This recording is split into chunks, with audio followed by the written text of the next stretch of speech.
Buenos días a todas. Vamos a empezar ahora, pero por supuesto le quiero dar la palabra a Filomena para la oración. Por Let favor, us pray. Filomena. We have a very short Oremos. reflection, and by Vamos a hacer today's una reflexión muy rápida utilizando the el Gospel of Evangelio. Luke, chapter 13, Y lo sacamos where de Lucas Jesus 13, heals a crippled 10-13, woman on the Sabbath. cuando Jesús cura On a that una Sabbath, mujer Jesus lisiada was en teaching un día de in the reposo. synagogue. Enseñaba Jesús en una And sinagoga en el one día de woman was reposo. there who had Y been había allí crying una for mujer que desde hacía years, 18 años 18 tenía years. espíritu de She enfermedad was bent over and could not y straighten andaba at all. encorvada y And en Jesus ninguna saw her, manera se podía called her enderezar. forward, Cuando and Jesús said la to vio, her, la llamó y le "Woman, dijo, you are set Mujer, free from your eres infirmity." libre de tu enfermedad. Then he put his hands on Y her, puso las and manos sobre immediately ella, she y ella se straightened up enderezó luego and praised God. y This is the glorificaba a word of the Lord. Dios. Por This supuesto, woman el was one Evangelio who está muy previously claro y died la in curación de esta Egypt, mujer, hija de called Abraham, daughter of Abraham, que había and estado the lisiada Bible por una says in enfermedad 10 durante it 18 signifies that años. Jesus liberates and Significa que restores women Jesús, like everyone de else hecho, in the form libera of y sickness. Her restaura a las infirmity mujeres represents como a all todas kinds las of demás diseases, personas de cualquier forma de sufrimiento. including Su victims of enfermedad patriarchal violence. representa todo tipo de esclavitud, Jesus offers her hope incluida la de for ser the víctima de times la violencia constraints, patriarcal. love, Jesús le ofrece compassion, esperanza and frente a las restores her restricciones dignity sociales, amor, and wisdom. compasión y Let restaura us su pray. dignidad y valor. Dear Lord, Oremos, por lo tanto. you created Querido us in your Señor, image. We Todopoderoso, tú nos confess that creaste a tu imagen y we have semejanza. allowed human systems of Confesamos que oppression hemos to permitido distort que your los sistemas design for humanos humanity. patriarcales We ask for mercy distorsionen tu for diseño the para la pain humanidad. caused within Pedimos families, misericordia por el dolor marriages, and causado friendships por la of violencia patriarchal patriarcal en el violence. interior de las Let familias, us en all los say, matrimonios y las Lord, amistades. empower us to be Repitamos, agents Señor, of your danos justice. el poder para Amen. ser agentes de tu justicia. Amén. Muchas gracias, Filomena, en serio. Te agradezco mucho.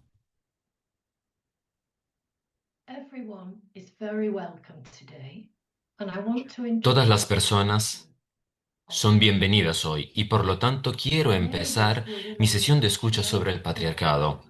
Muchas entre nosotras recuerdan cuando en el pasado, la pasada vez, Cuchurani nos habló de forma muy contundente sobre las diversas formas en los que se privilegian los intereses y las decisiones de los hombres por encima de los de las mujeres y otras personas consideradas inferiores o diferentes. Pues bien, el tejido social de la Iglesia Católica Romana sin duda privilegia el poder de los hombres sobre el de las mujeres. Pensemos, por ejemplo, en blancos y negros, discapacitados y no discapacitados, y determinadas personas consideradas diferentes, como las personas transgéneros, o también aquellas que pertenecen a la comunidad LGBTQI. Esta misma semana, pensemos, la comisión creada por el Papa Francisco ha presentado un rotundo no a las mujeres diáconas. Y me parece increíble que se pueda llegar a la conclusión de que la masculinidad de Cristo y por lo tanto la masculinidad de quienes reciben las órdenes sagradas no es algo accidental, sino que forma parte integrante de la identidad sacramental, preservando el orden divino de la salvación en Cristo. Es un ejemplo devastador del patriarcado y de esta misoginia en todo esto. De hecho, hoy Regina y Astrid nos van a hablar de la forma en que las mujeres sufren la violencia masculina y de cómo la Iglesia obstaculiza el progreso para proteger a las mujeres. Sin embargo, quiero aprovechar este breve momento para recordarnos que la Iglesia no solo obstaculiza el progreso en la protección de las mujeres y las niñas en el mundo secular, sino que esta violencia también es endémica dentro de la propia institución, a través de la consecuencia de la masculinidad tóxica. Y quiero aprovechar de este poco tiempo que tengo para mostrar un poco de mejoras para mantener a las mujeres seguras en este mundo, porque esta violencia, de hecho, yo repito, es endémica en el interior de la propia institución, con diferentes consecuencias que llevan a la masculinidad tóxica. Por lo tanto, hablamos de abuso clerical en todas sus formas, de manera emocional, física, sexual y por lo tanto espiritual también. Y la sesión de hoy también es importante porque podemos utilizar nuestra experiencia de oposición a la opresión de las mujeres en las esferas política, social y económica para informar a todo el mundo sobre nuestras acciones dentro de la Iglesia. Ahora me voy a enfocar en la experiencia de las mujeres, claramente que sufrieron violencia de género. Y por favor, dejen que yo comparta unos cuantos ejemplos de víctimas y personas que sobrevivieron a todo ello, con las que hablé recientemente. Las mujeres siguen siendo violadas y agredidas por sacerdotes, en el confesionario, en las iglesias, en el altar y en sus propios hogares. Una mujer estadounidense describió cómo un sacerdote la violó durante una visita pastoral. Mi propio sacerdote en Inglaterra fue encarcelado en 2018 por agredir sexualmente a una adolescente cuya familia se había hecho amiga de él. Las monjas en África denuncian que las mujeres jóvenes que ingresan en su orden ya embarazadas, y este es el precio que han pagado por una referencia por parte de su sacerdote. Claramente las mujeres sufren también violencia en sus parroquias. Y también en la India, donde una mujer sufrió violencia tras denunciar al obispo por esta violación. No tenemos que olvidarnos tampoco del impacto de los abusos históricos. Claramente, el traumatismo creado por todas estas violencias no se elimina, permanece por toda la vida. En América del Norte, en Canadá, mujeres abusadas y su cultura también desvaluada y mujeres en Irlanda obligadas a trabajar como esclavas en las iglesias. Y claramente un traumatismo secundario que las mujeres sufren cuando denuncian estos abusos. Ellas refieren que no se le creyó la culpabilización de la víctima, este encubrimiento de facto, así como estos retrasos inaceptables, la manipulación psicológica y también las obstaculizaciones a los juicios. Por lo tanto, la violación contra las mujeres en cualquier contexto se encuentre es algo horrible, horroroso, sentir oyendo todo esto. La violencia contra las mujeres es un tema emotivo y tenemos que saber que hay mujeres que nos están escuchando que han sufrido una u otra forma de violencia en nuestras sociedades, en familia, en el trabajo o en la misma iglesia. Apreciamos su coraje, su valentía y sabemos muy bien que el traumatismo podría nunca desaparecer. Como hermanas del Catholic Women's Council, estamos con ustedes. Somos muy conscientes del impacto que puede tener la participación en nuestro evento de hoy en las sobrevivientes que están aquí con nosotras. Por lo tanto, por favor, cuídense como prioridad. Consideren también la idea de abandonar esta sesión de escucha si para ustedes es demasiado. Por supuesto, nosotros vamos a dividirnos en grupos de trabajo, a sabiendas de que cada una de ustedes van a ser respetuosas respecto a la aportación que ustedes puedan dar para nosotros y para los demás. En el caso, por supuesto, que compartieran información particular, le pedimos por favor que no nombren nombres particulares y específicos. Querido espíritu de Sofía, acompáñanos este día mientras nos enfrentamos a la realidad y el dolor de la experiencia de las mujeres. Y ahora le doy la palabra a Cuchurani, que nos presentará claramente a Astrid. Por favor, Cuchurani, te damos la palabra. Muchísimas gracias, Mary, en serio. Yo estoy muy contenta de estar aquí y poder presentar a mi compañera de trabajo, la doctora Astrid Lodo, en este grupo teológico. La doctora Astrid Lobo Gajiwala es científica, teóloga feminista y activista social. Tiene un doctorado en medicina y especializaciones en bancos de tejidos y ética biomédica. Básicamente también es pionera en el campo de los tejidos en la India y en 2007 rompió el techo de cristal al convertirse en la primera mujer elegida presidenta de la Asociación Asia-Pacífico de Bancos de Tejidos. Su trabajo también se incluyó en el Limca Book of Awards de India y en el libro Women in Leadership. Success Stories from Around the Globe, es decir, mujeres en el liderazgo, historias de éxito de todo el mundo. Como integrante de varios organismos eclesiásticos, Astrid ha caminado por una cuerda floja, trabajando dentro de una iglesia patriarcal, clerical y jerárquica, al tiempo que desafía sus estructuras y prácticas discriminatorias e injustas. Desempeñó un papel fundamental en la creación de la Comisión para las Mujeres de los Obispos Indios y ayudó a redactar su política de género de la Iglesia Católica de la India, pero también se ha enfrentado al ostracismo en ciertos círculos clericales por sus opiniones feministas.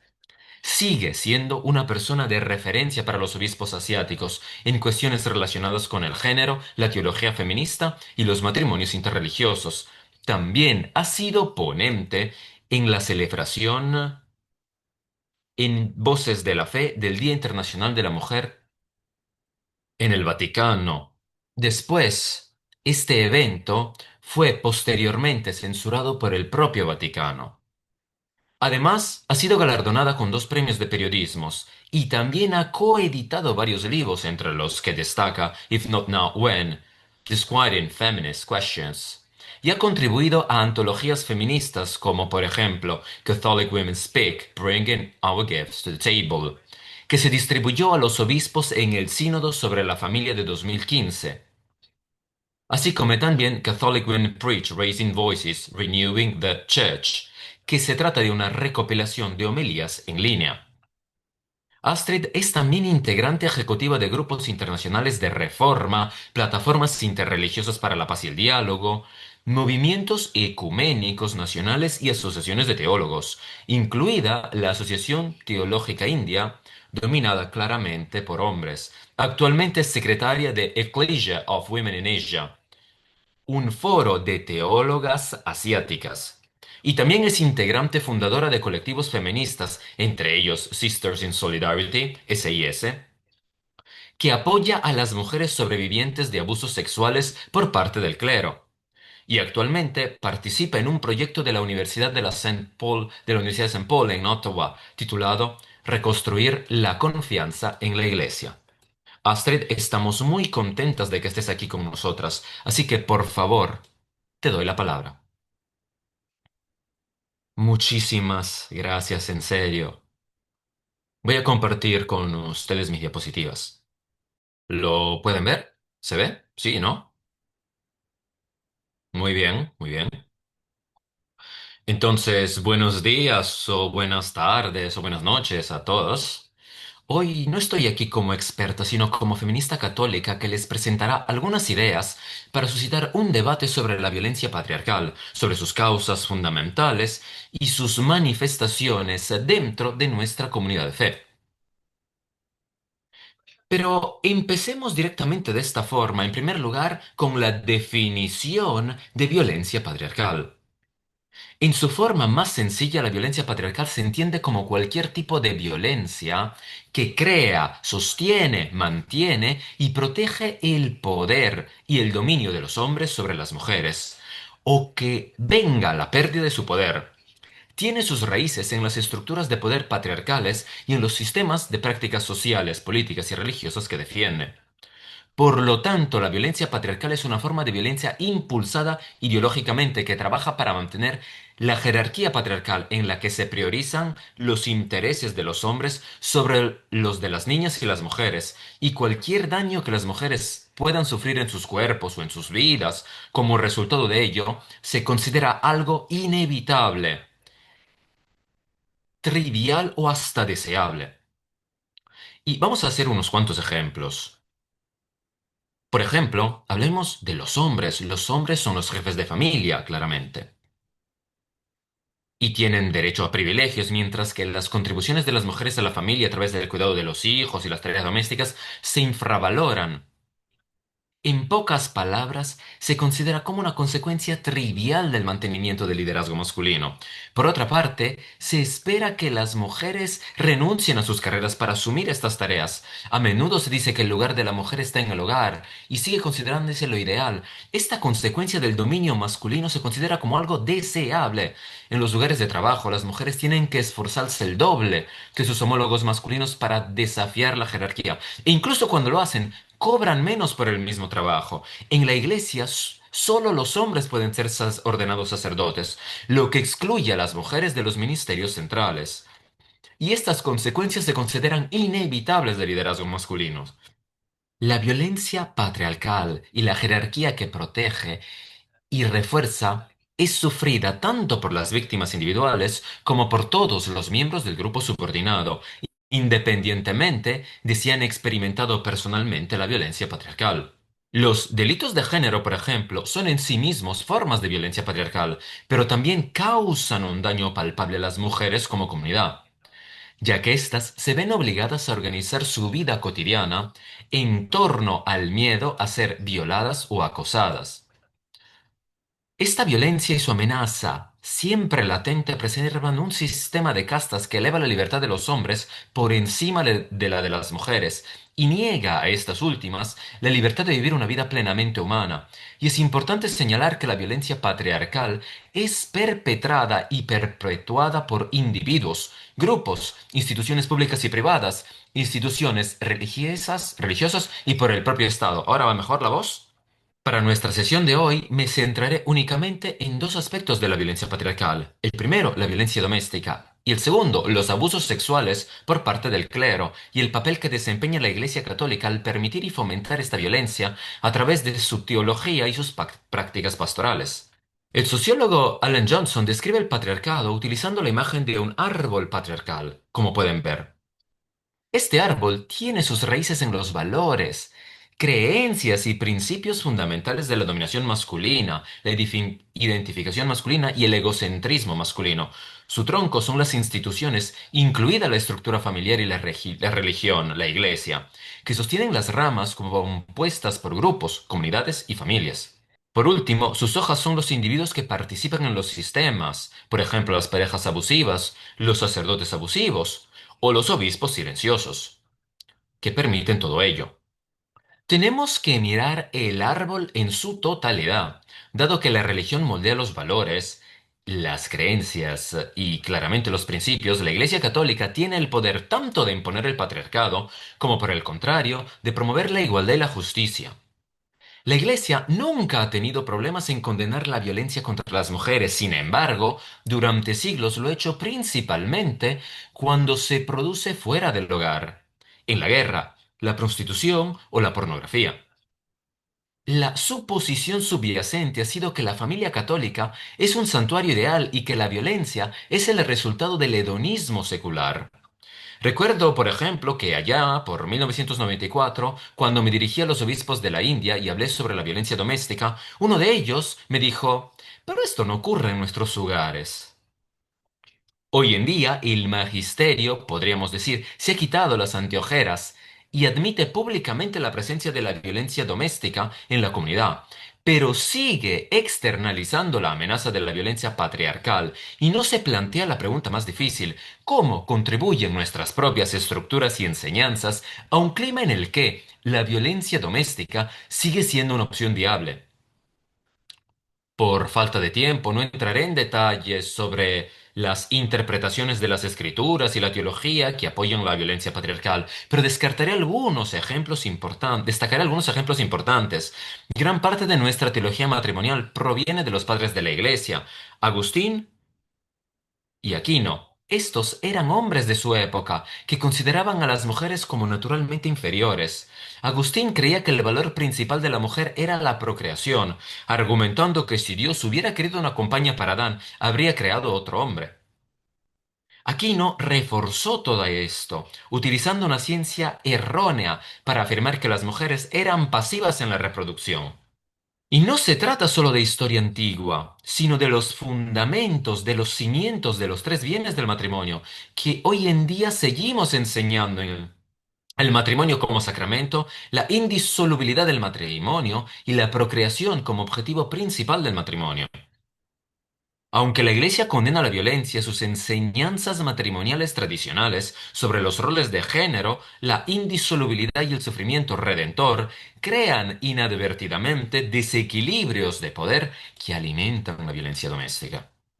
En Efesios 5, 22, 32, es un texto que todos conocemos. En India se utiliza a menudo en las liturgias nupciales. Se pide a las esposas que se sometan a sus maridos como lo hacen con el Señor. Se proclama al marido como jefe de la esposa y se le pide que la ame como Cristo amó a la iglesia. Cuando enseñamos el matrimonio como sacramento que refleja a Cristo y a la iglesia, nos adentramos en un terreno muy peligroso. En esta analogía, el marido representa a Cristo, la cabeza, el jefe, el salvador, la autoridad. La esposa representa a la iglesia, la que obedece y se somete. Teologizamos una jerarquía permanente, y esto disminuye la capacidad de acción de la mujer. Crea una dinámica en la que el dominio del marido se considera divinamente ordenado, y la sumisión de la mujer es un deber espiritual. Incluso si se le dice al marido que la ame, lo hace desde una posición de superioridad. Y esta no es una relación de igualdad, sino una jerarquía benevolente que refuerza las estructuras de poder que alimentan la violencia doméstica. Sabemos que los abusadores utilizan las escrituras para justificar este control. Entonces, las preguntas que debemos hacernos son, ¿puede existir? La pregunta es, ¿puede existir una verdadera reciprocidad si una persona es designada permanentemente como el jefe y la otra como el cuerpo?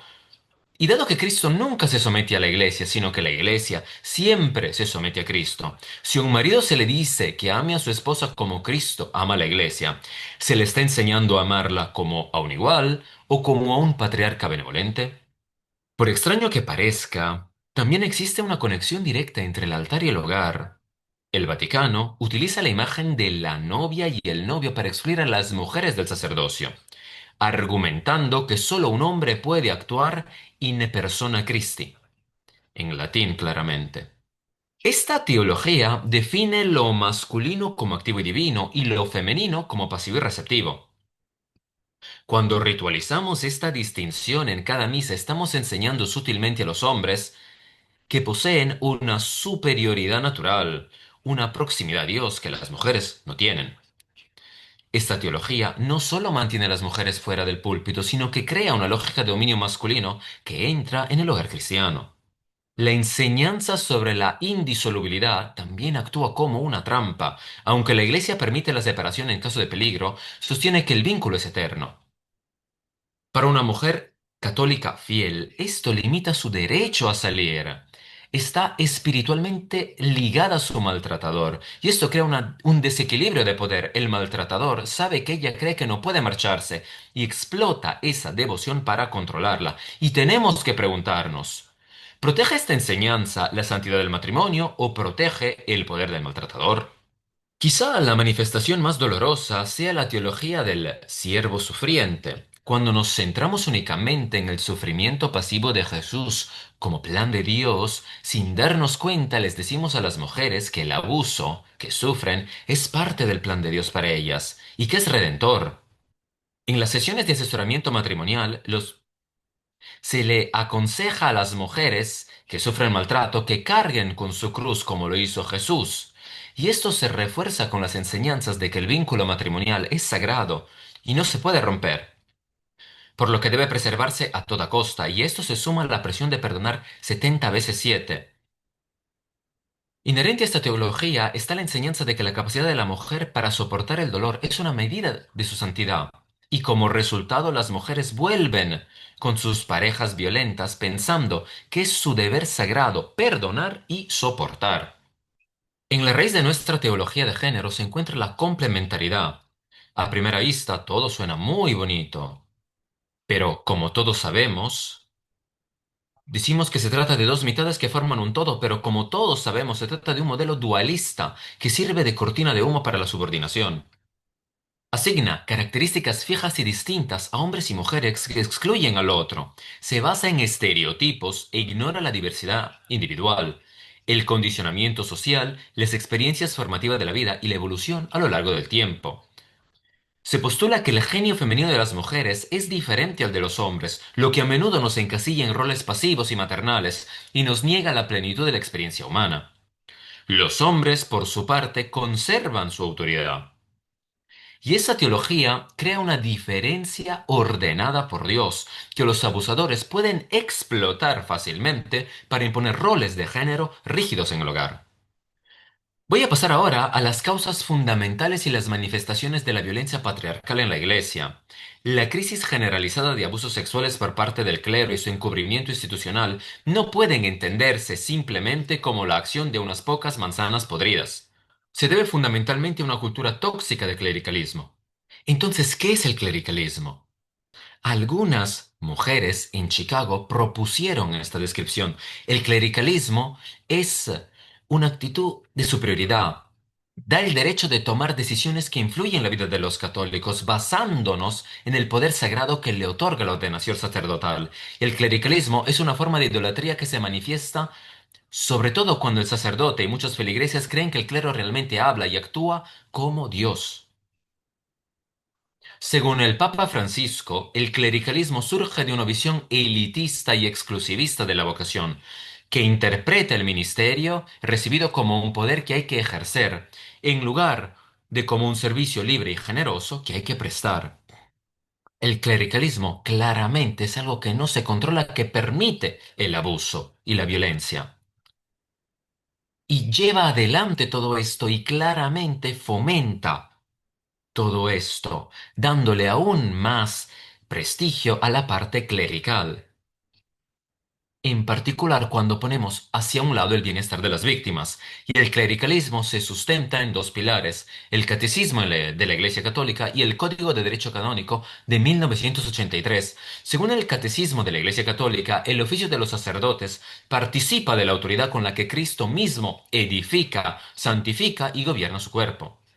Los sacerdotes, por la unción del Espíritu Santo, están marcados con un carácter especial y por lo tanto están configurados a Cristo sacerdote, de tal manera que pueden actuar en la persona de Cristo jefe. Este claramente es el papel que se ve en los libros y el derecho canónico establece que los que han recibido las órdenes sagradas están cualificados para el poder de gobierno en la Iglesia por institución divina. Los feligreses laicos claramente no tienen ningún derecho al gobierno, sino que deben cooperar en el ejercicio del poder del sacerdote. Entonces, ¿cuáles son las consecuencias de estas leyes? En virtud de su cargo, se cree que los sacerdotes participan de la autoridad de Cristo y tienen derecho a gobernar a los feligreses, y este poder de gobierno no es otorgado por la Iglesia, sino que es divinamente ordenado, otorgado por el Todopoderoso. Dado que este poder es sagrado, nunca puede ser quitado, lo que garantiza una jerarquía permanente que, según enseña la Iglesia, es una teocracia en la que el sacerdote ocupa el lugar de Dios. El sacerdote no solo está apartado, sino también por encima de los feligreses para gobernar, enseñar y amonestar sin transparencia ni responsabilidad. Y esta relación con los feligreses es paternalista, reforzada por el derecho que le confiere la ordenación de ser llamado padre, lo que a menudo se interpreta como patriarca autocrático. Sacerdotes y obispos están tan acostumbrados a este poder que a veces piensan que están incluso por encima de la ley civil. Los numerosos encubrimientos de abusos sexuales por parte del clero en todo el mundo, en los que los tribunales han tenido que utilizar órdenes de registro para incautar documentos incriminatorios, son prueba de este poder delirante. Un aspecto crucial del clericalismo es la enseñanza de que la ordenación produce un cambio ontológico en el sacerdote, dotándolo del poder de actuar in persona Christi. En otro lugar, se convierte en otro Cristo, Alter Christus, como señala Mary Buckley, obispa emérita del movimiento de mujeres sacerdotes católicas romanas. El sacerdote está configurado a Cristo, por lo tanto, básicamente se convierte en Dios, y no solo actúa y habla en nombre de Dios como hacen todos los profetas auténticos, sino como Dios, y hay una gran diferencia. Este es el kit de la cuestión del clericalismo. El sacerdote puede afirmar que sabe lo que Dios quiere, puede esperar que se le trate con especial reverencia, puede imponer su voluntad como si fuera la de Dios.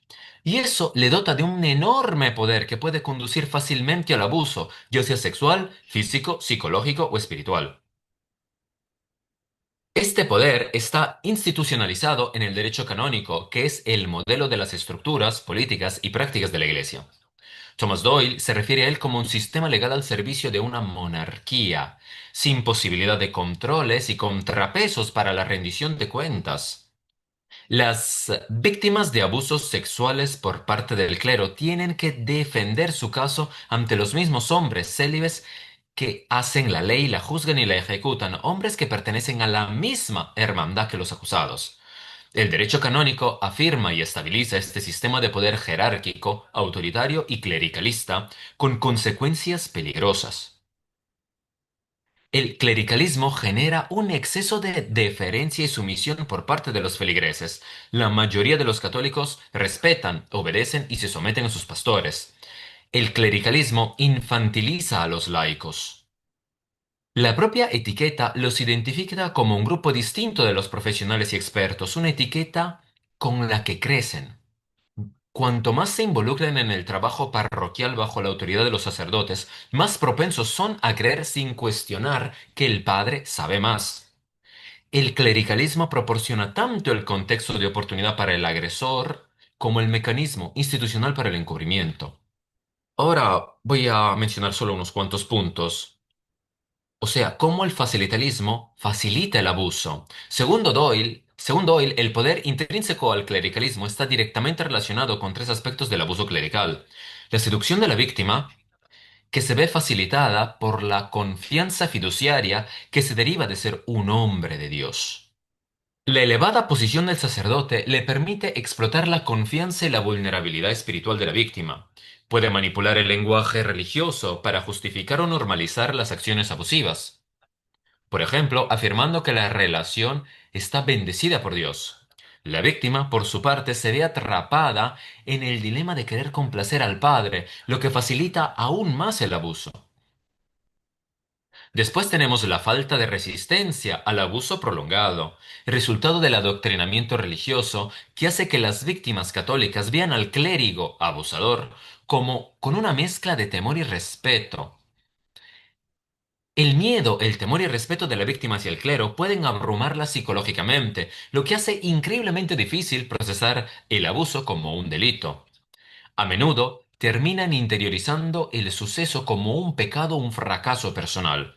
Y esto puede llevar a años de silencio.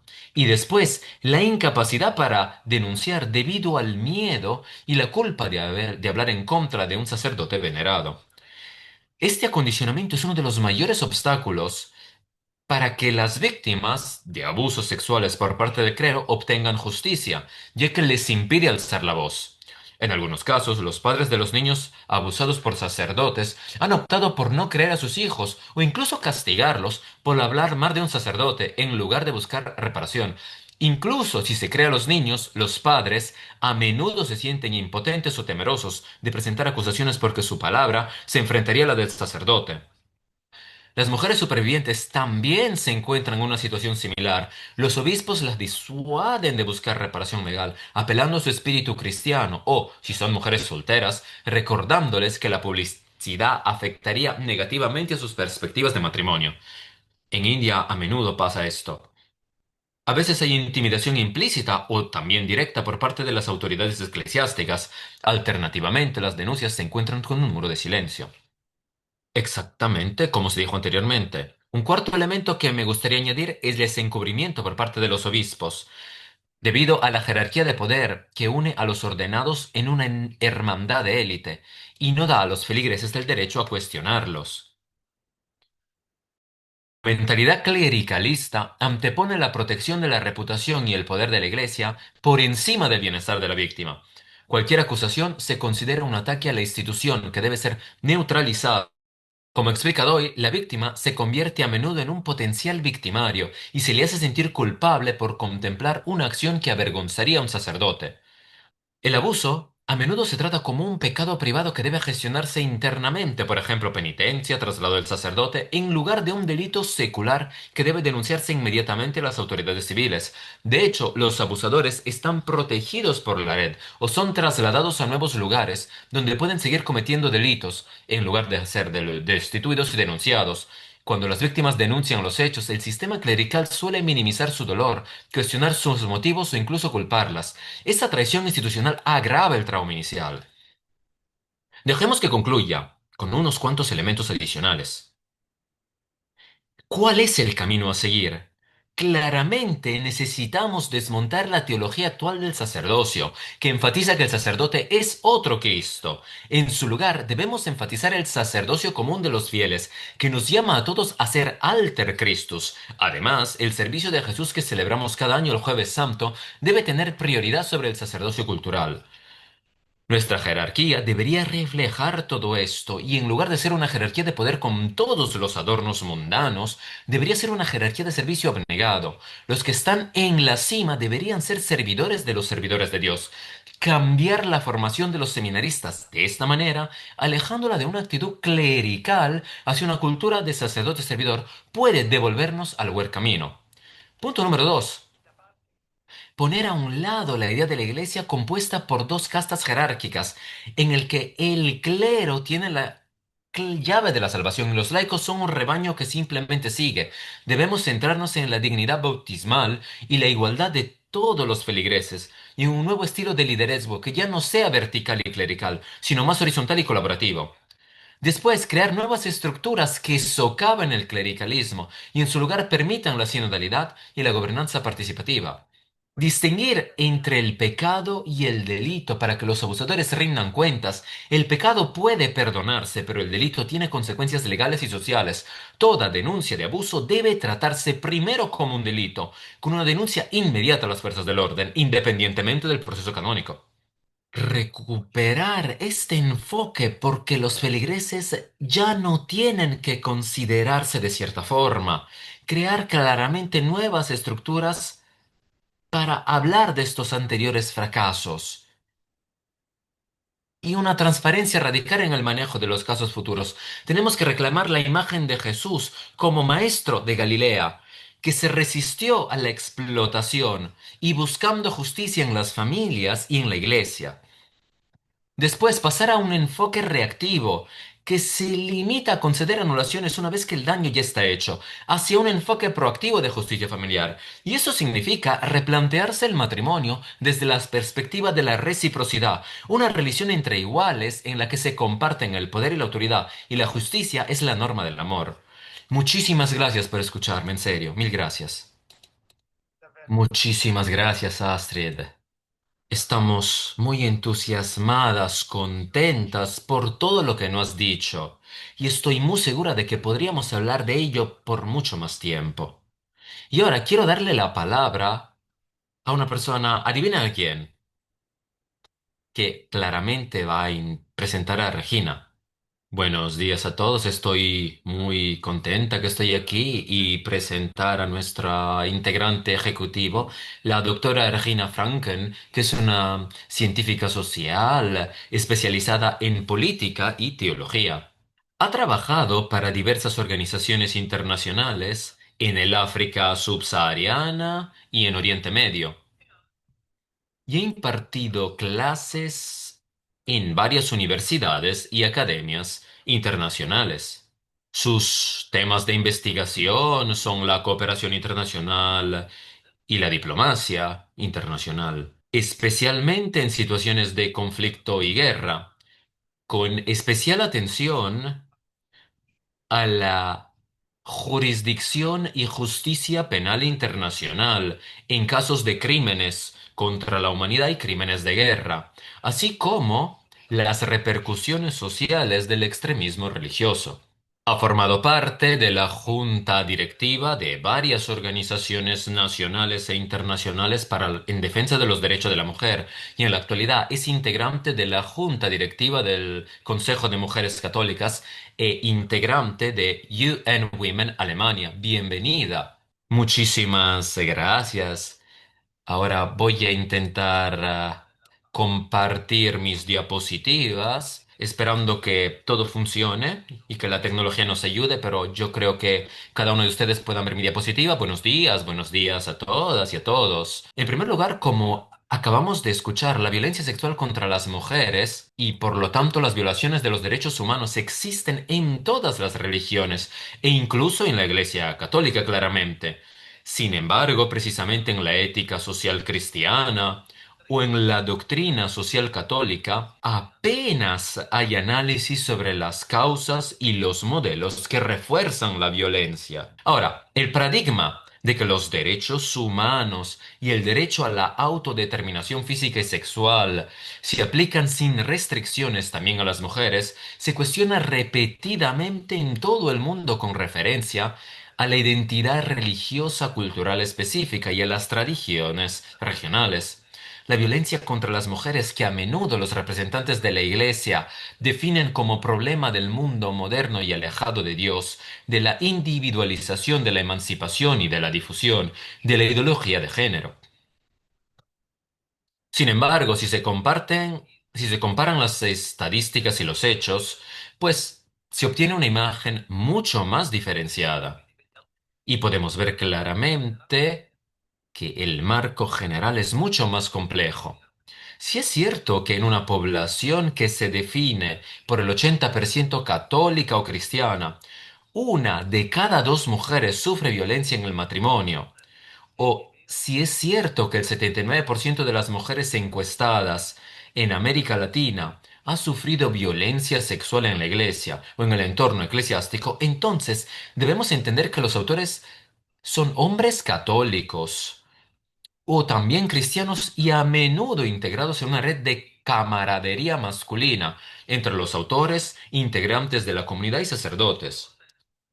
Entonces las mujeres ven restringidos sus derechos y cuestionadas sus evidencias. Y en muchos países del sur global, la exigencia de la igualdad de derechos para las mujeres es denigrada como forma de neocolonialismo por los obispos y sus grupos de presión. Así, este estancamiento y la prevención de un retroceso demasiado duro para las mujeres ya se consideran un avance.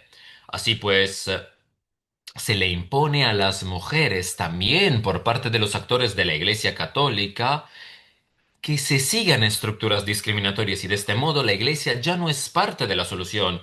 S- No solo es parte de ella, sino es parte del propio problema. Por lo tanto, tenemos que verlo como es. Numerosos estudios sobre la violencia contra las mujeres muestran que la ideología patriarcal de género y de roles que se basan en estructuras religiosas y culturales son a menudo las fuentes primarias de un orden social patriarcal y jerárquico.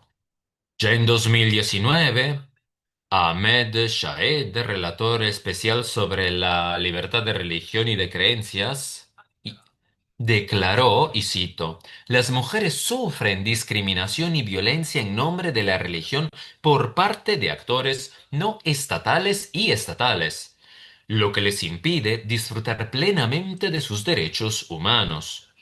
Fin de la cita. Y hasta la fecha, nada de todo ello ha cambiado. Por el contrario, las mujeres están experimentando un aumento de las campañas religiosas y políticas que se basan y llaman la libertad religiosa para restringir y limitar los derechos de las mujeres en todo el mundo.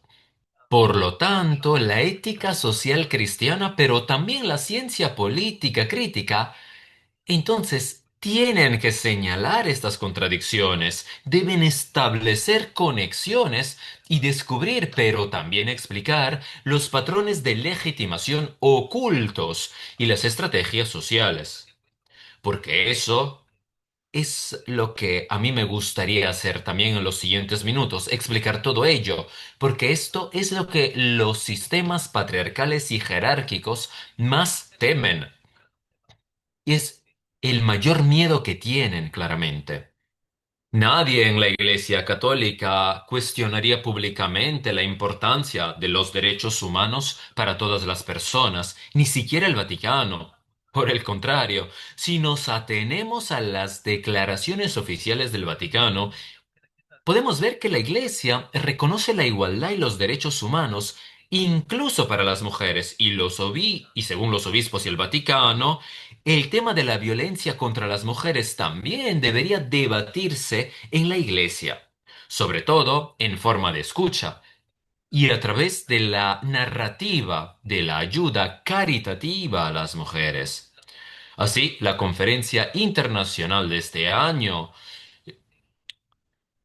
la conferencia internacional de protección de este año se celebró bajo el lema Mujeres de fe, mujeres de fuerza, y demostró que las mujeres son indispensables y realmente muy eficaces en lo que respecta al trabajo de protección en la iglesia y la sociedad. Y es algo cierto. Los numerosos proyectos de organizaciones de mujeres y sobre todo de religiosas y monjas se caracterizan por un alto grado de competencia. Se pueden destacar por un alto nivel de empatía y participación social, así como por su función de mediadoras sociales, algo que me gustaría subrayar especialmente. Sin embargo, en la experiencia sociopolítica cotidiana y en el discurso político y jurídico, la propia actuación de la Iglesia no es algo sobre lo que no se reflexiona. Entonces, para la Iglesia, los derechos humanos y la igualdad no son sinónimos de igualdad de derechos, y sobre todo, no de igualdad de derechos sociales, jurídicos y económicos. Y si lo son, solo mientras no contravengan el orden patriarcal y falocrático. Sobre todo en el ámbito de los derechos de la mujer, sigue existiendo hasta hoy una especie de relativización del tipo, bueno, sí, pero que a menudo deja sin efecto el reconocimiento de los derechos humanos, lo que se hace especialmente patente en el tema de la violencia de género contra las mujeres. Sí, estamos en contra de la violencia contra las mujeres, pero rechazamos la tipificación como delito de la violencia psicológica y sexual de género, establecida en muchas declaraciones internacionales, como por ejemplo el Convenio de Estambul o el Consenso de Lima, ya que el reconocimiento de la violencia contra la mujer es exactamente como violación de los derechos humanos, y es algo que contradice los valores cristianos y familiares y se opone, de hecho, a las enseñanzas de la Iglesia. Más bien, la terminología creada por el Vaticano sobre la ideología de género se utiliza una y otra vez como excusa para no abordar los argumentos en cuanto al fondo con muchas relativizaciones, como, bueno, sí, pero... Es más, sirven como si fuese medio estratégico de legitimación para rechazar los derechos de las mujeres y las medidas políticas en favor de una mayor igualdad de género, ya que incluso el Vaticano ha comprendido hace tiempo que la misoginia abierta no es aceptable, por lo que se invocan supuestamente circunstancias objetivas y verdades superiores justo para ocultar su propio machismo y poner en primer plano sus propias necesidades, si la queremos definir así, necesidades patriarcales. Y esto es algo que se destaca. Y en realidad la relativización del tipo sí, pero son una mera dominación de poder y una intransigencia. Es como si no se quisiera aceptar todo ello. En todo esto no se reconoce la idea del verdugo y de la víctima, donde los representantes de la Iglesia se presentan como víctimas de limitaciones objetivas, y para ocultar esto no solo recurren a mitos de verdades superiores, sino que también utilizan formas específicas de estrategias de opresión. En el ámbito de las ciencias políticas, estas estrategias se conocen como estrategias de opresión o represión autoritaria. Y en el ámbito de la política social y societal también como paternalismo libertario. En el ámbito eclesiástico religioso se suele utilizar una combinación de ambas estrategias. tal y como las que conocemos como la sociedad monárquica, pero también de la sociedad estatalmente desigual. Y esta forma patriarcal y jerárquica de paternalismo opresivo es actualmente la estrategia más utilizada en todo el mundo para privar a las mujeres de sus derechos. El paternalismo opresivo como estrategia de legitimación de la Iglesia se presenta bajo el manto brillante y solícito del cuidado del te veo, te escucho y sé cómo puedes tener una buena vida y una vida feliz. Esto es lo que se dice, no una vida justa, sino una buena vida y vida feliz. En la mayoría de las declaraciones del Vaticano y de los obispos, los derechos de las mujeres se destacan sobre todo cuando están relacionados con características supuestamente típicas de las mujeres, como el cuidado, la empatía, la amabilidad y la maternidad. Por lo que se refiere a la violencia contra las mujeres, el Vaticano señala repetidamente que las mujeres, puesto que son madres en la familia, son unidades fundamentales de la sociedad, desempeñan un papel decisivo y tienen que ser fortalecidas como tales, y que el desprecio hacia las mujeres se basa en el desprecio hacia la importancia de la familia comunidad social. Pero son precisamente estos estereotipos de género tóxicos los que a menudo se utilizan para mantener las estructuras misóginas y que por tanto tienen un efecto que intensifica la violencia. Según los grupos de presión eclesiásticos, no es la penalización de la violencia doméstica lo que mejor protege a las mujeres, sino el refuerzo de los roles patriarcales tradicionales del matrimonio y la familia. No es el divorcio lo que le permite a las mujeres y a los niños vivir en un entorno libre y sin violencia, sino el perdón y el mantenimiento del matrimonio. Las mujeres, y esto es lo que significa, a menudo se les priva de sus derechos básicos. ¿Y esto por qué? Porque en realidad supuestamente se piensa que es la mejor forma para protegerlas y ampararlas. No hay declaraciones oficiales de obispos o del Vaticano sin una advertencia hacia las mujeres. Advertencia para que cumplan y se sometan a su papel de género. Ni siquiera hay conversaciones pastorales sin consejos y advertencias que supuestamente son bien intencionados o la indicación de que una mujer solo puede ser feliz si satisface a su marido. Sin embargo, tales indicaciones que solo sirven para preservar el matrimonio no son una ayuda pastoral, sino simplemente complicidad con el agresor y omisión al deber de socorro. La referencia al ejemplo de devolución de la Virgen María tampoco es un apoyo espiritual, sino un abuso espiritual. Y las alusiones a todas las buenas prestaciones sociales que ayudan a la familia y la referencia a la felicidad amenazada de los niños no son un apoyo caritativo, sino la peor forma de chantaje. También en situaciones de guerra, se ponen de manifiesto los efectos de la opresión patriarcal y las atribuciones y concepciones de los roles religiosos patriarcales, las violaciones de los derechos humanos y en particular la violencia sexualizada en la guerra a menudo se evalúan de manera diferente a la violencia contra los hombres.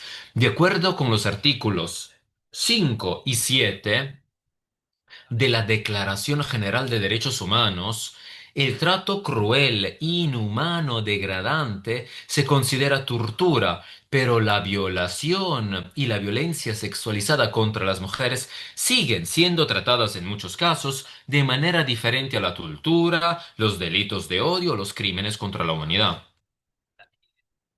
La Iglesia también reconoce la violación como un delito, pero no como un delito contra las leyes de la libertad o el derecho a la autodeterminación física y sexual, sino como se desprende una y otra vez de sus declaraciones, como un delito contra la pureza y la castidad, así como un delito contra la moralidad del significado del matrimonio y la familia.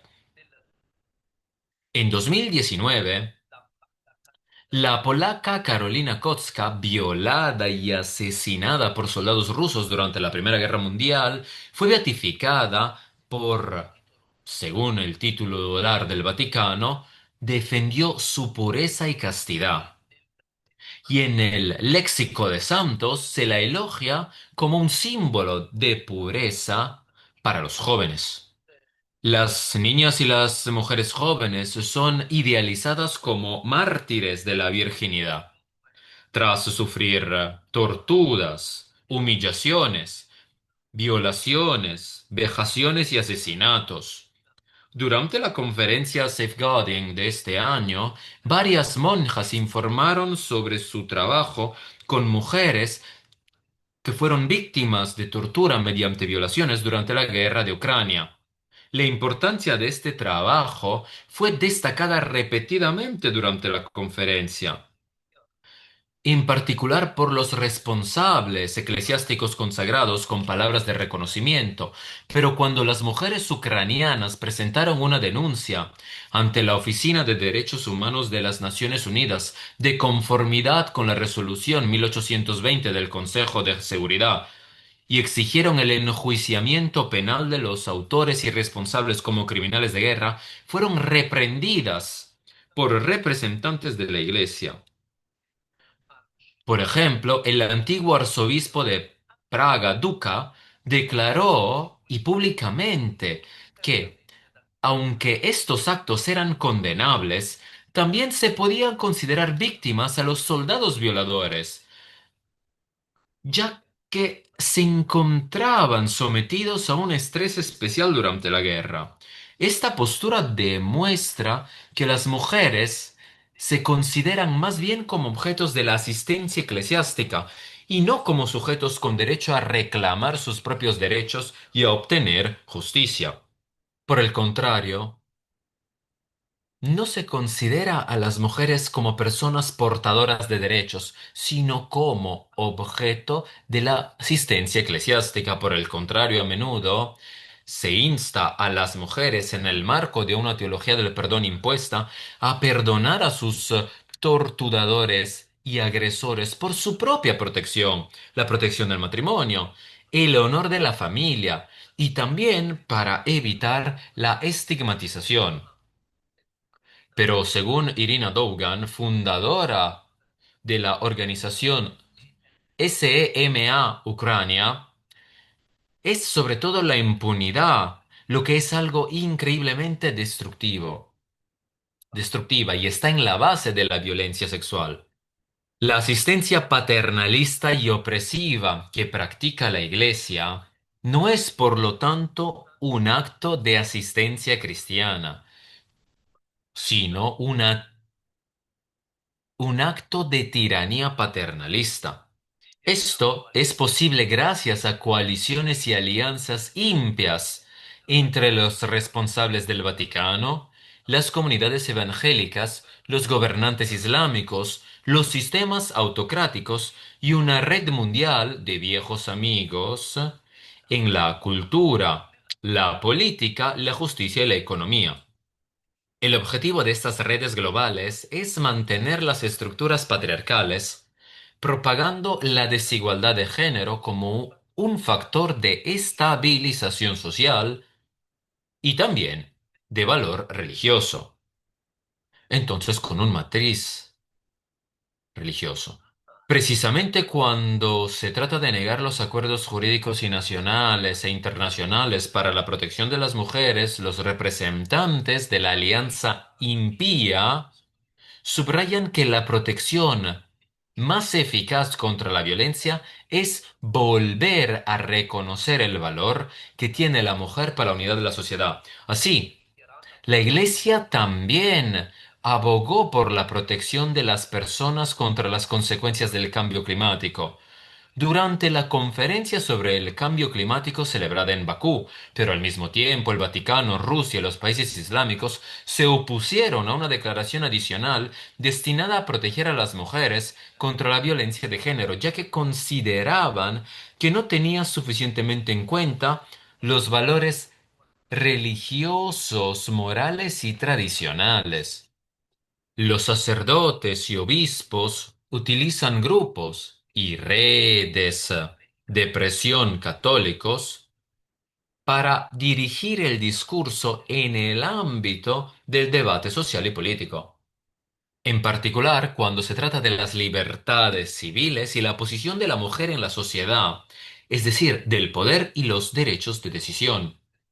Dentro de estas estructuras, las mujeres se consideran una amenaza para el propio rol de género y la aplicación de los derechos de las mujeres como si fuese una restricción de los propios derechos tradicionales, aquellos, entre comillas, otorgados por Dios, y por lo tanto una especie de rechazo de los códigos de masculinidad que estabilizan el ego. Las sentencias judiciales desde las perspectivas de términos como, por ejemplo, la violación sexual, el drama relacional o incluso el drama matrimonial reflejan en el ámbito social la visión patriarcal y religiosa de que la violencia en el matrimonio es un asunto interno de la familia y que el castigo del agresor no debe conducir a la destrucción de la familia. Por lo tanto, un delito grave como ese se convierte en una falta leve. Las atribuciones esencialistas y sustantivas de roles, una clasificación jerárquica y asimétrica de las mujeres y una pastoral orientada exclusivamente a la preservación y protección del sacramento del matrimonio, suelen servir a menudo para proteger al agresor y no a la mujer afectada. Dentro de la Iglesia, esto se aplica en particular al ámbito de las comunidades religiosas y los monasterios. De esta forma, las monjas y las mujeres se quejan una y otra vez de que están indefensas ante la violencia sexual por parte de los sacerdotes, sin posibilidad de que se les apliquen sanciones penales. A pesar de las numerosas demandas de las mujeres, muchas diócesis han orientado deliberadamente los conceptos de protección exigidos por la sociedad y la política solo hacia los menores y las personas vulnerables.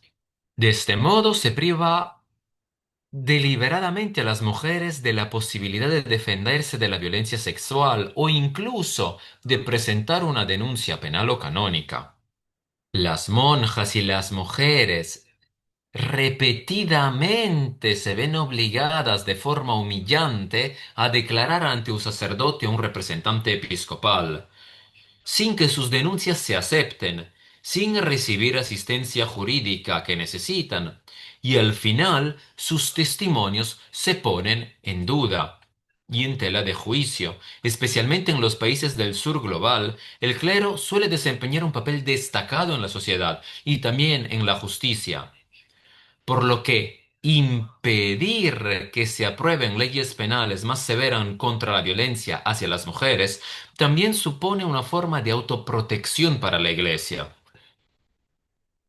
La violencia contra las religiosas es además especialmente grave, ya que éstas se ven sometidas además a un derecho canónico discriminatorio, en el que todas las decisiones dependen de la benevolencia de un responsable consagrado y ordenado. Entonces no tienen la oportunidad de acudir a una autoridad. Y cada una de estas estrategias de legitimación no solo tiene un efecto en el interior de la iglesia, sino que apunta más bien a la convivencia social. El objetivo de los actores religiosos es, por tanto, crear una sociedad en la que se imponga el orden patriarcal autoritario, basado en las creencias tradicionales. La consecuencia de esta estrategia es que las mujeres luchan por sus derechos, mientras que los órganos dominados por hombres deliberan sobre qué derechos pueden discutir y reclamar. Las mujeres en el discurso social y los hombres consagrados deciden de común acuerdo sobre los derechos de las mujeres. Para terminar, me gustaría añadir dos puntos más a las palabras clave que yo mencioné.